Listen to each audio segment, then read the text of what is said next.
Welcome, everyone, and thank you so much for joining. We're going to be discussing women in business. This is a startup grind, and we thank you for being here. I'm really honored and delighted to have these awesome guests that are in IT in a way, as well as in business. And would love to hear a little bit about their journey and what they did and where they are today and where they're planning to go next. So this will be a conversation. This is not going to be a lecture style. So please, if you have any questions, feel free to ask questions anytime with a Q&A or as well as with a chat. It'll be nice to hear, I think I already mentioned this earlier, where you're from. So I see a couple of people coming through. So thank you for that. Welcome from Rochester Hills. So we'll start maybe just briefly to tell people, what is it that you do? Maybe we'll start with Mariah and then we'll go to Felicia. What is it that you do? So kind of like everyone knows who you are and what you do today. Hi, my name's Maria Saifuddin. I own Innovative Solution Partners. We are a Michigan-based IT consulting firm. We create custom analytic solutions that provide data insights for companies to make informed business decisions. Thank you. And Felicia? My name is Felicia Harris, and I am the owner of Everything HR. And we have on our platform of providing HR products and services, we have a HR solution as far as being able to have an HRIS where you're able to actually have all of your employee information right inside of that HR system. Cool. Thank you so much. So it's always interesting to see how did you get here. So I'd love to hear just a little bit about your journey. How, what got you here? How did you end up being where you are now? What did you do before? Just a little bit of back history. Sure. For me, I grew up in a family business. I am a child of immigrants. And so they basically put us to work in terms of every aspect of the business. Ended up going to business school and started my career actually in Big Six Consulting, except 20 plus years ago, there weren't many women in IT. And so, let alone women of color. So I survived about 2 years, but I couldn't figure out really that whole working style. And at the same time, I got married. My husband got an offer to do some work. And I said, rather than you working for somebody, we're going to start our business. And so we organically started our business 20 plus years ago. And since then, we've been on a journey on just growing. And, as times have changed, our business has changed along with it. Yeah, there's so much to unfold there, right? With women in IT, especially 25 years ago. I mean, it's still hard to see some of them now. I can't imagine 25 years ago and being a woman of color, then, you probably were kind of like the odd person, period. And anywhere you went to, you might have been the only one. So we're going to have to unfold some of that in a second and learn about some of your challenges and how you overcome them. Felicia, what about you? How did you get here? I got here coming from the financial services industry on the brokerage side. So I was recruited by a Wall Street brokerage firm my freshman year of college, actually.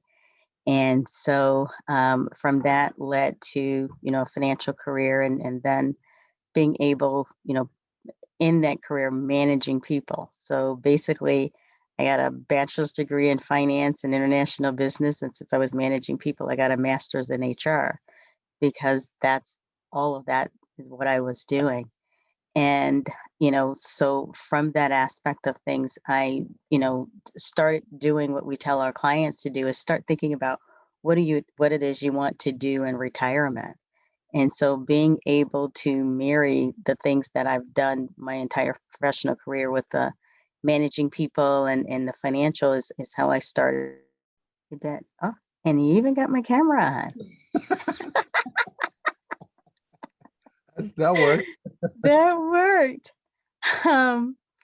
And so I'm not sure where you lost me at, but I was able to kind of get both of my professions inside of the HR there. And we built out our own platform as far as, being able to provide the technology that employees need and we're all used to. And so that's how, my journey into the entire industry on the side of the HR and the finance and building out a platform, because on the financial side, there's always changes that are taking place, and definitely on the HR side, there's always changes taking place. So we really needed to have that IT side and having the software that we need to make the changes so that we stay, up to date on everything and caught up on everything.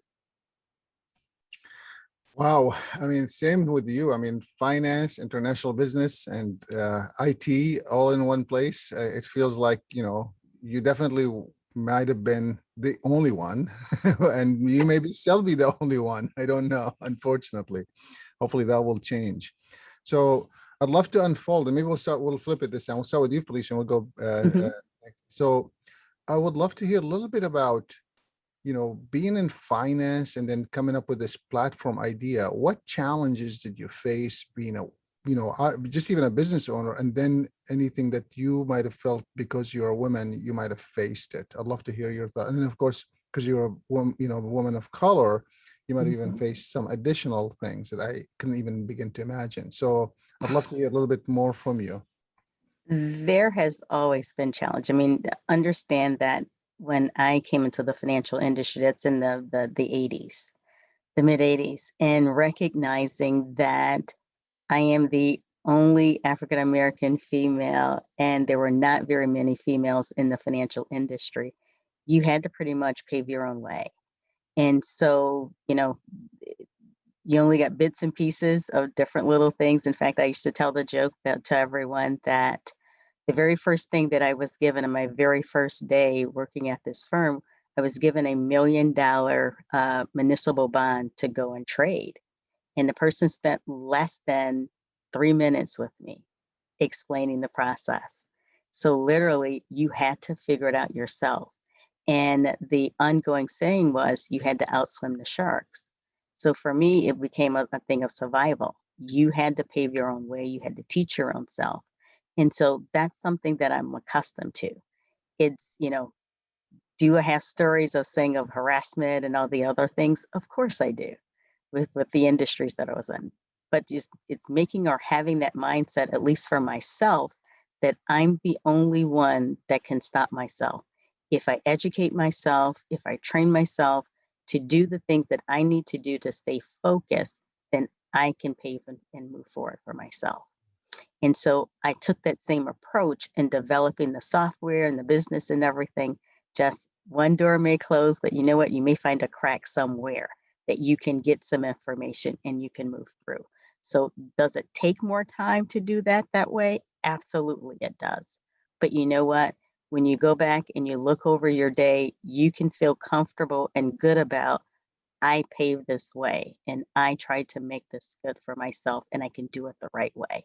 It's longer, harder, but you know what? It's worth it. I'm curious, Felicia. So, and I would like to get to as well to hear the other side as well. But my quick question to you is: Mhm. you find a champion internally that stood for you, or tried to knock some of these doors off, or open them up, or did you have to? There were definitely some that was there, and it came because of my, me putting in the hard work.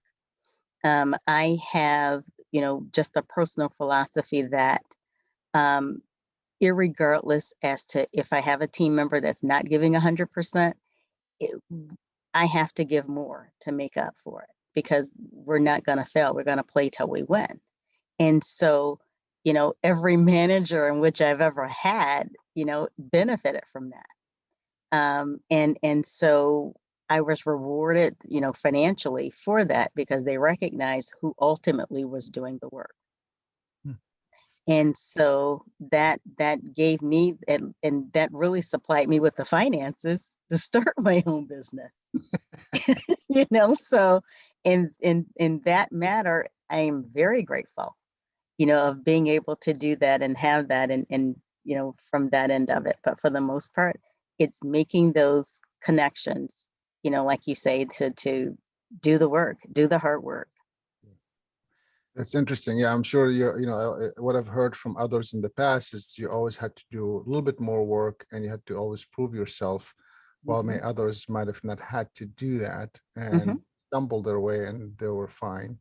Yep. But it always pays off because also people, your experience, no one can take from you. Correct.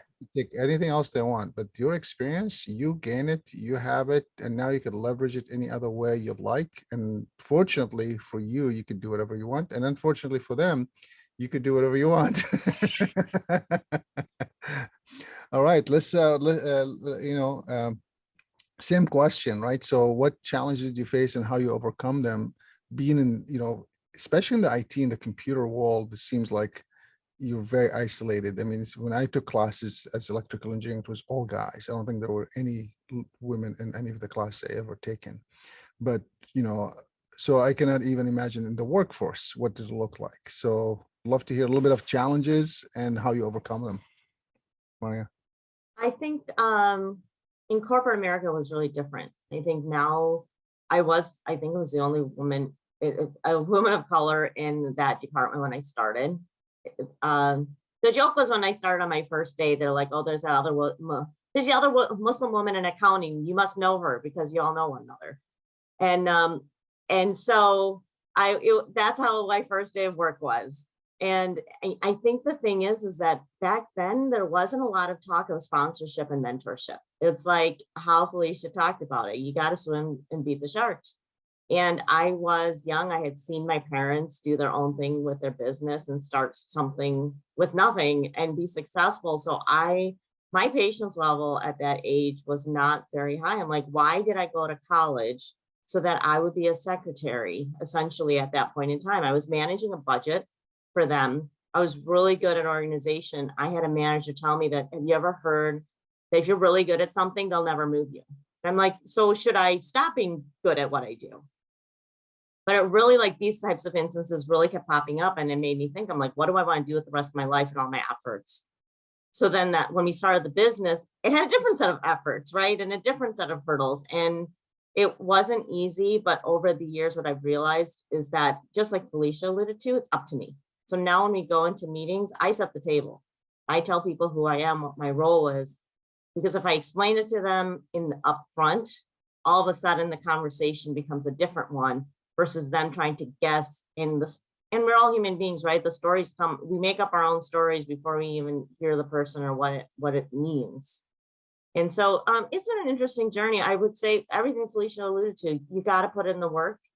And you will always face hurdles. If it's not one thing, it's the next. But as business owners, I think that's like our adrenaline, unfortunately, at some points too, right? It's like, oh, yeah, we can solve that. We'll figure out the next thing to be done. Yeah. So, I mean, I hope you know where I was going with this. So not only you worked in a corporate world that you felt isolated, you chose to start a business, which is even, you maybe at the beginning didn't think this, at least, or might not have known it, but it's even more isolation and so hard to start a business, especially in the fields that you're in, because now you're going to have to show up and be the expert in a field that you're not even seen you should be in. So I'd love to hear from you, Mariah. Same, like, what was it? What was the most hard thing about starting this business and how you overcome it? And, maybe we'll go into Felicia to the same question. What was the hardest thing to start your business and how you overcome it? I think the hardest thing was getting that momentum. It's like you just need that one person to trust you. But when you're starting out and you may not have a track record, it's really difficult. And I don't know to say that we overcame it like overnight, like it was a light switch. But what happens is that you get more and more experienced. You start building awareness in your industry. People get to know you. So we are an SAP services partner in that space. People know each other. We've been in the same area for 20 plus years. When people start to embellish or say things, it's so easy to find out whether that person that they're saying who they are really are who they are. And so we built our reputation. As we built our reputation, those first initial hurdles aren't as big of hurdles as they are before, because now you have a track record. That's interesting. Yeah, and I'm sure those contracts or work that you came through, initially smaller and then a little bit bigger and a little bit bigger, and they just continue to grow. So we'll maybe unfold some of that. Felicia, for you, what was the hardest thing starting a financial international business in IT? I would say it was same thing, was getting that momentum. The same that she mentioned. I took a little different approach though, because I took advantage of my, corporate background, and I kind of turned the tables, because being the only African American and female, in fact, I was the only African American female manager across the country for this large firm. And there was only three of us, that there were two others that were males, and one guy quit. And there's another one that stayed, and he's now my compliance officer on the finance side, but he left and it just left me. And so what I did was I turned the tables. If I'm the only African American and I'm the only female, guess what? You know who I am. You're able to identify me. So if I pick up the phone and I call, it's easy for you to remember who I am. And so getting involved in community things and being involved in different aspects of the community and different organizations, that's the first thing that I turned to when I started my business, to try to say, this is what I'm pivoting to. And then trying to get that traction and that momentum going made it just a little bit easier, because you already knew who I was. And just had to change the mindset that I'm not there anymore. I'm now actually on my own. I love that. I think that's a great way for a lot of people who are listening to this, and to both what you both said, which is, one, you could leverage that card to so therefore you're branded in a much easier way, and the calls are, if they don't return it, you could call again, and and they know that it's only you, right? Exactly. And that's really powerful. And I'm glad to hear that you were able to think that way, because a lot of times people get stuck, like, how am I going to be able to break the door? You actually just flipped the table to your point and said, I don't even need to think through that. I need to know that, hey, I'm calling them, so they know I'm the only one who is in this space. Call me back. I know. And having gone through several stock market downturns and crashes and all of that wonderful stuff on there, it helped me be a business owner a lot better, because you know that you're going to have ups and downs in there. And you come to learn that as long as you have your life and your health, you can survive any other downturn, economically or in the business or anything. You just have to stay focused. But it teaches you to always prepare for that downturn. It teaches you to always develop a product or service that can survive every type of economic cycle. And that's why, having that technology as a part of my platform, that's additional revenue. That's another source of revenue that's able to come into the business. So I think for business owners, it's always important to think about, what product or service can I have in every type of economic cycle. That's great advice. So, I mean, we could unfold any of these things for the next 5 days, and we probably won't be done. So let's and I love where you're going, because both of you have actually survived multiple economic downturns, to say the least, just in the COVID, and then 2008, and then the 2001, and then the 90s. I couldn't even count how many. So walk me through, and maybe we'll start with Mariah. Walk me through during COVID, what did you have to do? What shifts did you make? And then maybe reflect back on the past during any crisis, because we all know we're going to face another crisis, right? Whether it's health, economics, downturn, whatever, technology, we're going to face another downturn soon, maybe 5 or 6 years. Usually that seems to be the trend, somewhere between 5 to 7, maximum 10 years. There's something going on. What did you do during COVID to keep you going? And reflect back on the past. What did you do in the past? And Felicia gave us some insights right now to keep, maybe with a specific example of what you did. Sure. So before COVID, most of our clients were enterprise level clients. We were creating analytic solutions in the SAP space. And that was our focus. And being in the Michigan area, unfortunately, we didn't diversify enough. So when Michigan closed, manufacturing closed, we were greatly affected. And over the last year, what we've done is actually we've reevaluated everything from a human being standpoint as business owners to the business itself. Like what is it that we want? We're no longer like young and just, we'll figure it out as we go. Now we're looking at, as Felicia alluded to, is like, what's the end game financially, as well as with the business and personally. And so for the last year, we have realigned ourselves, recreated our mission and vision for the business. Our mission is to really connect the dots between people, operations, and technology. And once we got back to our core, we have been working from that space and working outwards. So we are now supporting the mid-market companies. We are now going into the Microsoft Power BI type of solution. And what's allowing us to now diversify our business. We've also been working on our marketing and sales strategy as a foundation. Because what we realized over 20 years, we've stayed in business for so long because of the quality of work and referrals and everything, but we had not documented that such that we could use it to scale and grow. So when we talk about what the future holds, I think we're in a better place and better prepared to handle the next upheaval.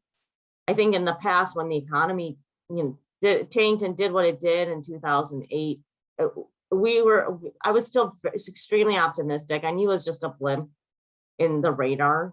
But when the pandemic hit, it was like that big unknown. None of us knew how long it's going to be. If it was like we knew it was going to be 3 to 6 months, it was a different mindset. But when you have to think about something which is so unknown, you don't know what's going to end. It was a different rebuild for us that I don't think a normal economic downturn would have forced us to do, because we knew there'd be a light at the end of the tunnel with an economic downturn. It'll go away. It'll resolve itself. But the pandemic, we didn't know when it was going to resolve or how it was going to resolve.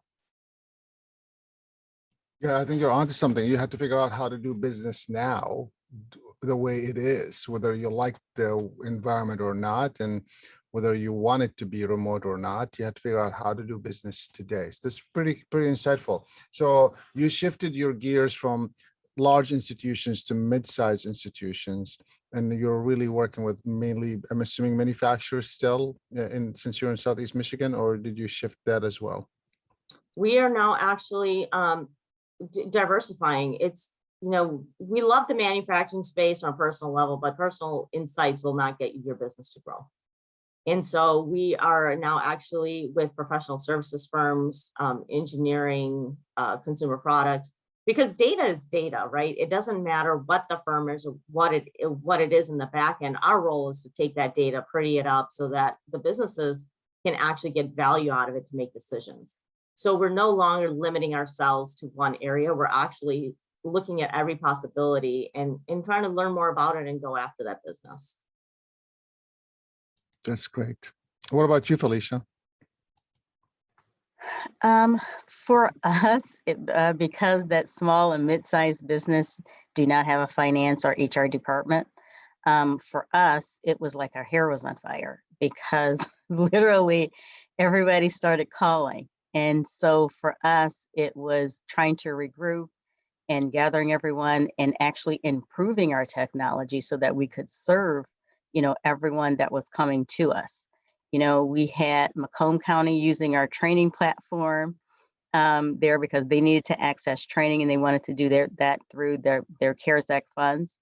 So we opened up our whole platform for doing trainings. We were doing live instructor-led trainings on our platform Monday through Sunday there for them. And then we had those that could not join a live instructor-led, they were able to do the self-pace in our LMS there for that. And then obviously the city of Detroit hired us to support the small businesses and from that aspect.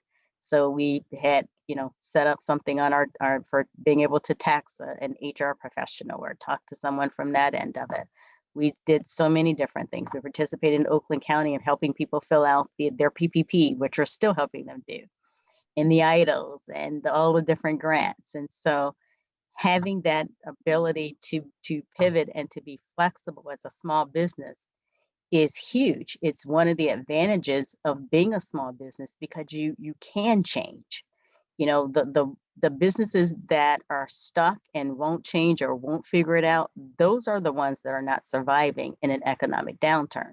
because you're not willing to stop and turn and look and see what are the resources or things that's in my hands that I can change and do and still bring in revenue during this time. And so it's being able to be open to change. I mean, change is inevitable. And so you have to embrace it and figure out where I'm at and where do I need to get to. And if you need to call in professionals to do that, you do that. Wow, this is great. So, I mean, this is one reason why I asked you both to come, because one had to reconfigure how you do business, and one was like, oh my God, how am I going to fulfill all these orders? So, and it's really interesting to see you both obviously here, and you continue to find ways to do it, because sometimes you'll forget that sometimes the reason why they go out of business because they can't fulfill the orders that there's coming in. Then slowly all the orders that they even had starts walking away. And or they stop ordering period because of the pandemic. And it is different this time because while some might have faced some financial harm, many were seeing some financial gain because of the pandemic. It's different than the housing market crash per se, where everybody got affected in a negative fashion per se, with their housing values, or losing the values, or losing the mortgages. So I'm curious, as you configured for you, Felicia, first, and we'll go to Maria, for you to find people in such times and to keep going and to keep growing, what some challenges you face and how you overcome them? I mean, I know you're well networked, but I'm curious to hear, how did you configure that? I always have candidates in the pipeline. Always. I mean, that's a must for every business, that you have candidates in the pipeline that you're able to bring on board. I have 2 software developers on here. And so part of that expansion was bringing out and having a whole nother aspect of our business, that's having our PEO come on board. We've developed software just for that platform so that businesses are able to go in, plug in their information, upload it inside of there, and see a price comparisons on the benefits that they're offering their employees versus what we're able to offer them, and the different services and things. And those were things that I'm able to do on the spin of a dime instead of going outside and trying to have it develop. I can designate people to just do that. And that's the skill set that I know that we needed in order for us to move forward.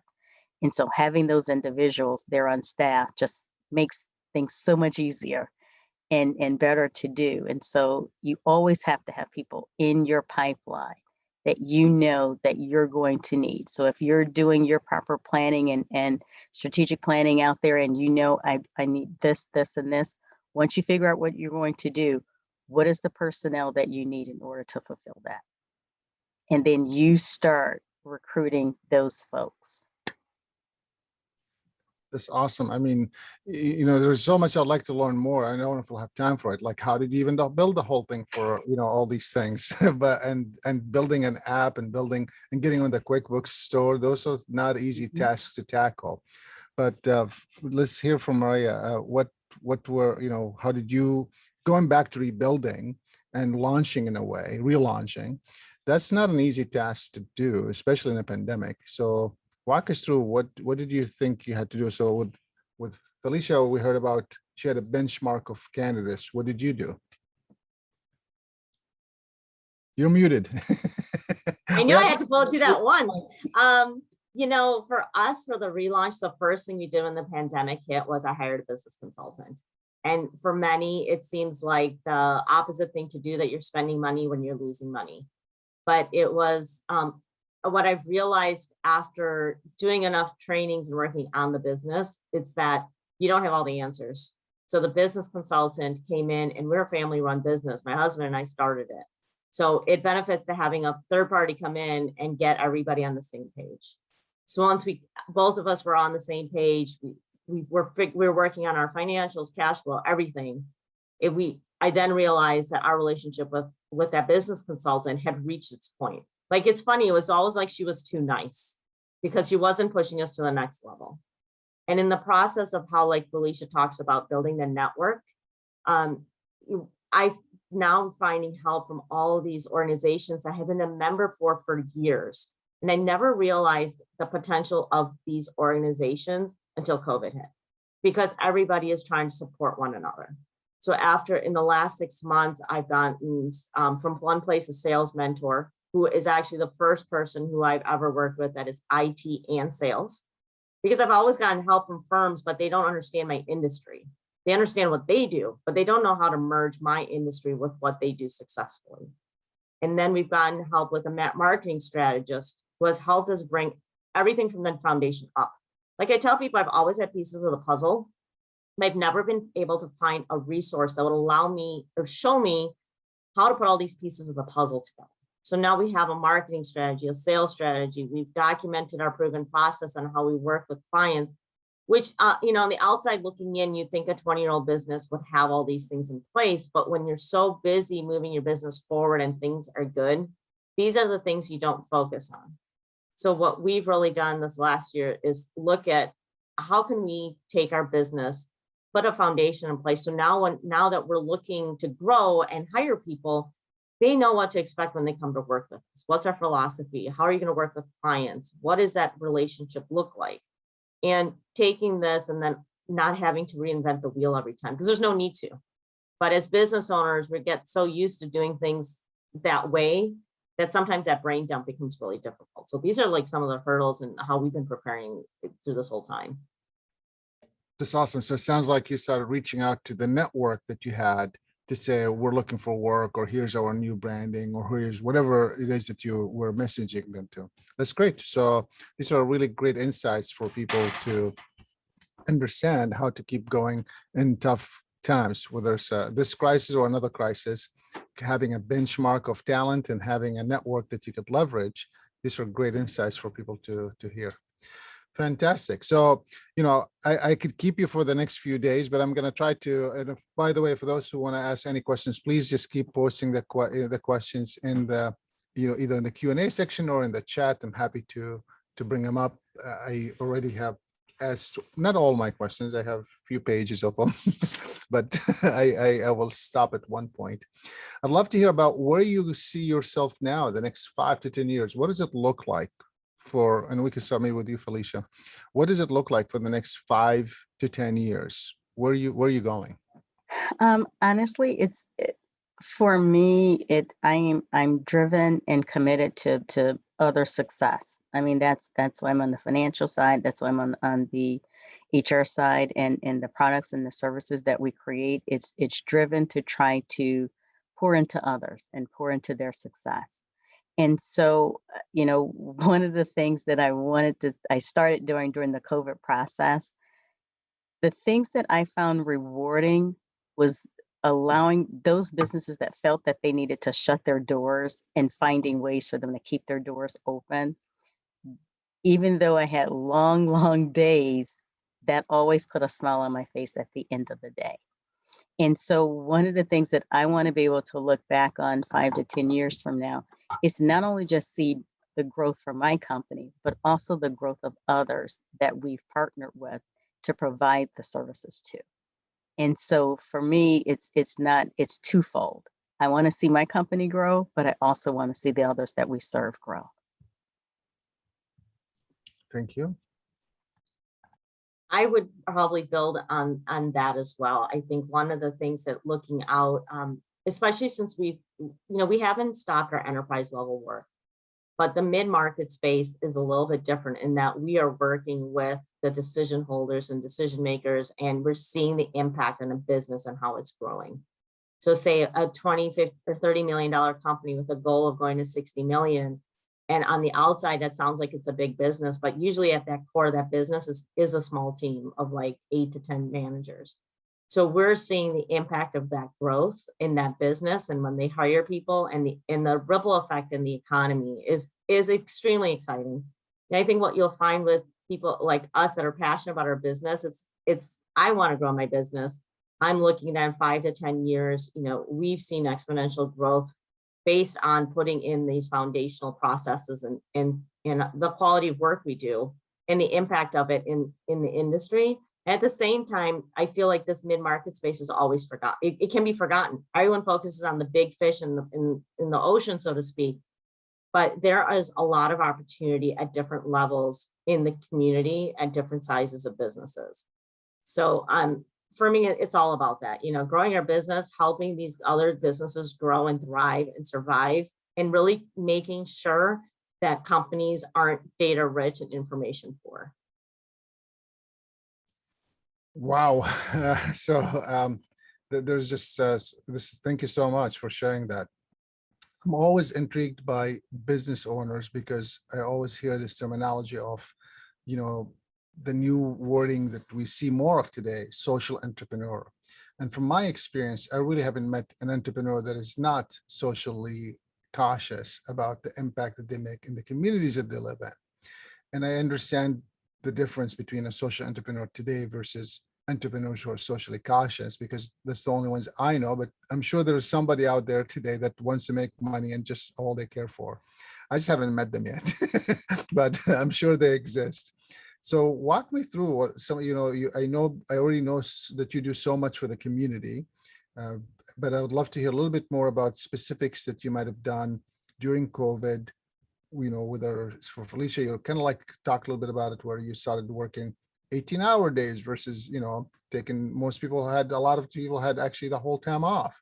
And I know that most of us here in this call went on like overdrive. You started working more hours, more days. So I'd love to hear just specifics of some of the stories that we could unfold for the listeners to learn, what do business owners really do in the communities that they live in? And as entrepreneurs, what, you know, because it's your passion, it's what you want to do, what else are you doing besides it, besides the business or during in the business, that makes an impact in the community? I'll let you decide who wants to go first. Uh, for me, because, you know, it's business owners that really drive the, especially small business owners and that mid-size that really drive the communities. For me, it was really pouring into them.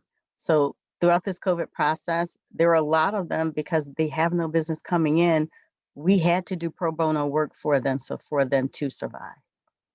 You know, and then as we see, we've done that and they've come out on the other side, they are starting to be able to you know, pay us for the services that they're receiving. But for us, it was time to just pour into them. And you know, I have stories of having to call their financial institutions because they were a minority or a female that was going in to try to get a loan, or they were going to close on their loan. And that's where having my financial background and saying, well, wait, this is their books. This is, you know, this, and this is in place. You know, stories of they wanted their husbands, you know, to come and sign off. Well, the husband has never been in the business.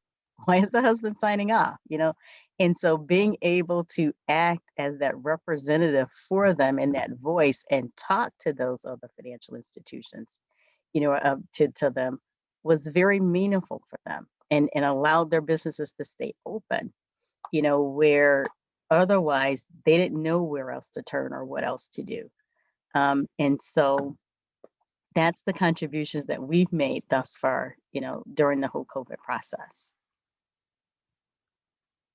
Wow, I mean, I have so much to comment on that. So I always wonder if this was a guy, would they ask their wife to come and sign for their thing? And this is why I avoid sometimes these questions, like, you know, as a mother or a wife, you know, what kind of, you know, how much challenges you face? Are you kidding me? Would you ask a guy how much challenges do you face because you had kids? We all know they face tons of challenges, but it's we're unfortunately biased. But I hope that one day that will change, and having people like you, Felicia, speaking out and bringing that up, it hopefully will start making the change slowly, at least, and hopefully one day fast to the community in large. Wow. All right. What about you? Well, Go. I think what I've realized, there's a couple different things. Like right now, I am involved with the National Association of Women Business Owners. For me, it's important. And I'm also a certified women-owned business. So Felicia and I's paths have crossed. It's really funny. When I saw her name as the other guest, Felicia and I met almost 10 years ago. And I told her then, I said, I don't need your services right now, but let's stay connected. And then when I hired my first employee, Felicia was my first call to get everything set up. And now I tell that when there's other business owners that are going from solopreneur to hiring, I said, there are people there to help you. Call Felicia Harris. And, and I think that's the power of us helping one another, no matter what we're doing in business, size of business, anything, ownership. For me, that's a personal passion for helping people, using what I've learned over these 20 years and all of that to really help that next person going into business. And what I've also realized is that now in business, our contacts and our network is really vast. So for instance, like, I use my business skills when I volunteer with an interfaith youth group. I mean, I'm not their artist person, but I'll be their logistics person. Or there's an organization that wants to do an electronic drive and collecting used equipment. And I'm like, I can find somebody who knows somebody that we can figure it out. And so I think a lot of times what happens for us as business owners is that we take what we've learned and we use it in other parts of our personal life. And that's really the power of being an entrepreneur. Love it. Just a question came from our audience today for you, Maya, is because you're in a family business, how did you manage the family? Did you guys help, or you completely did it alone on the journey? You had a family and a business, so how did you manage between both of them, since you're both in the business? When we first started out, it was a struggle. 20 plus years ago, there was no co-working space. There was no support network. So when we were growing the business, my husband was basically handling 5 jobs. I handled the whole back end of the business, and I took care of the kids. So it meant that, my days were pretty long, but I was thankful because I wanted to be able to spend time with them and be able to go to their school. Nobody on the outside realized that while I did that, I was working hours in the night that nobody ever saw.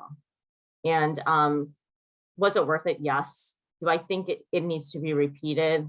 No. I think as a society, I hope that we're at a different place where we can support moms who want to take care of their kids and do their, we've got co-working spaces here that allow you to bring a child with you now. I mean, how powerful is that?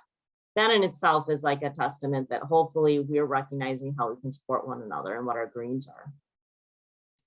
Yeah, I mean, there's a whole, unfortunately, people underestimate what is the value of having parents in the house per se, and that could bring into the kids, so that's and having a place that supports that is really powerful. Yeah, I've seen a lot more popping in discussions, at least about kids at work, or these days, unfortunately with COVID, I tell my wife, I used to go to work and try to balance work life, and now I live at work.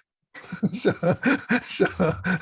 there is no balance per se, but so you try to keep that thing balancing as much as you can. As long as it's swinging, you're okay. You just don't want it to be tipped in one place. Then that's I think you hit the nail on the head. There is no break, right? I know Felicia and I have talked through COVID, and we don't know where the day starts, where the day ends, where home is, or where business is. But as she alluded to, it's like that's what keeps us going. And I don't know what the balance is. And now my kids I'm blessed, they're grown.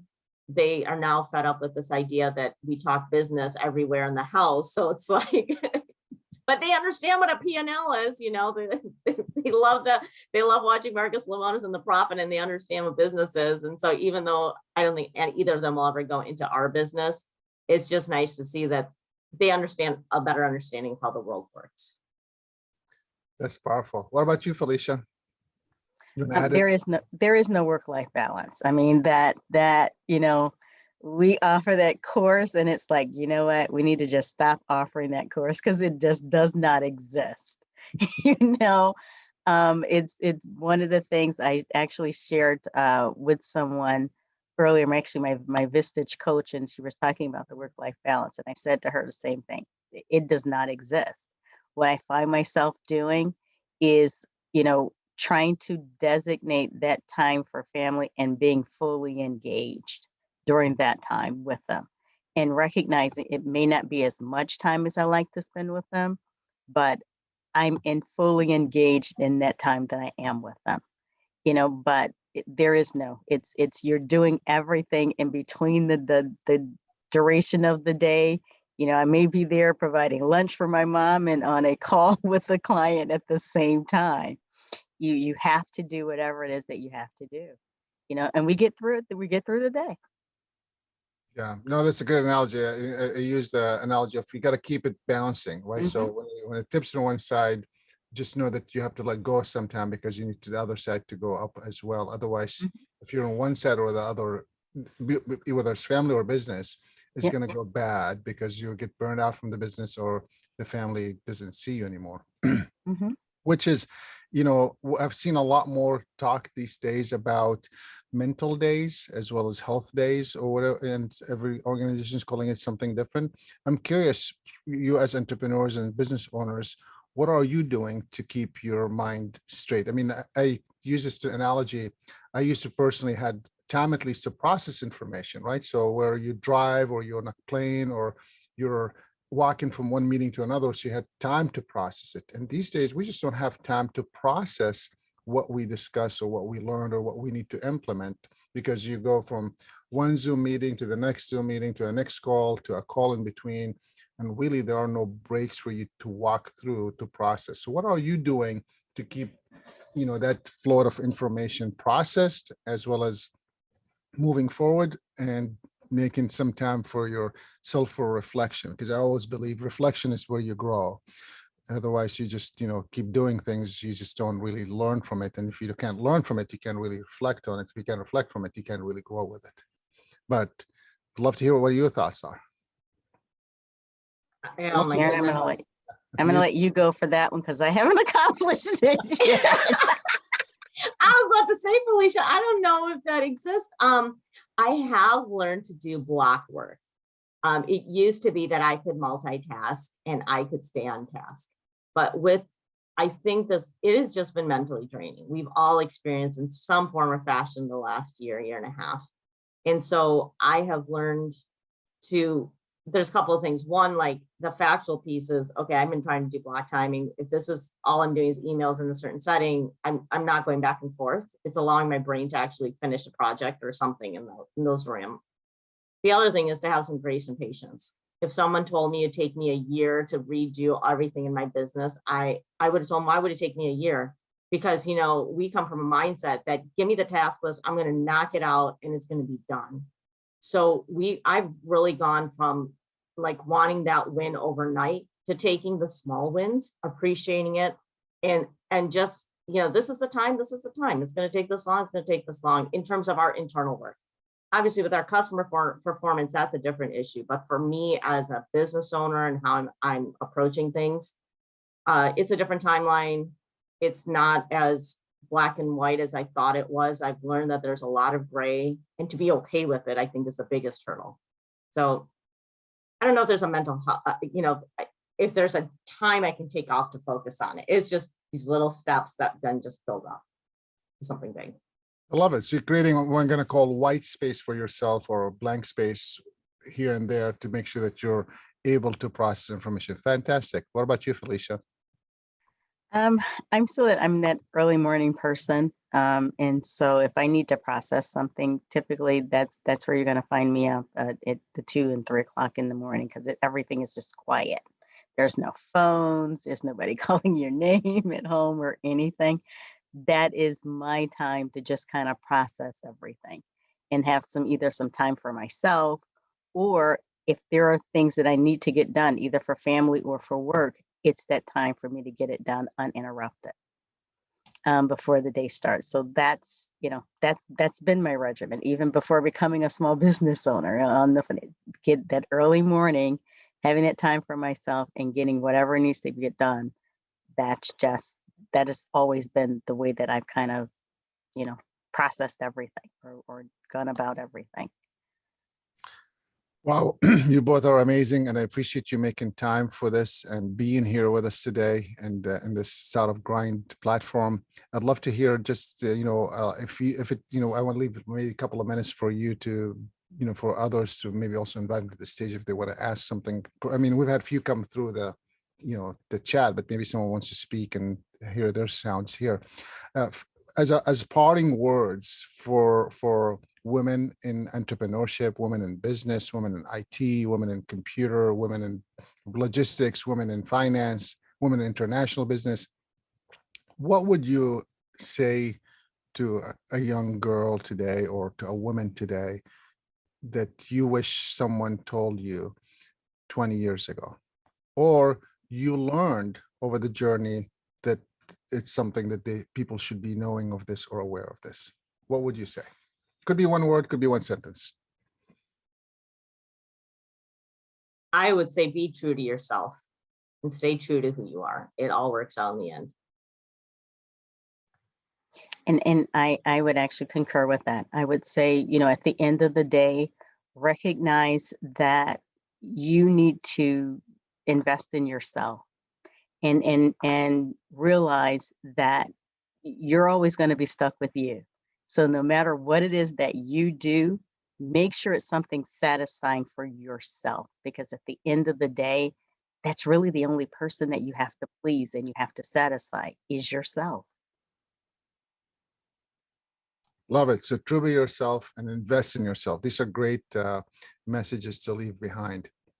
I want to say again, thank you so much for being here.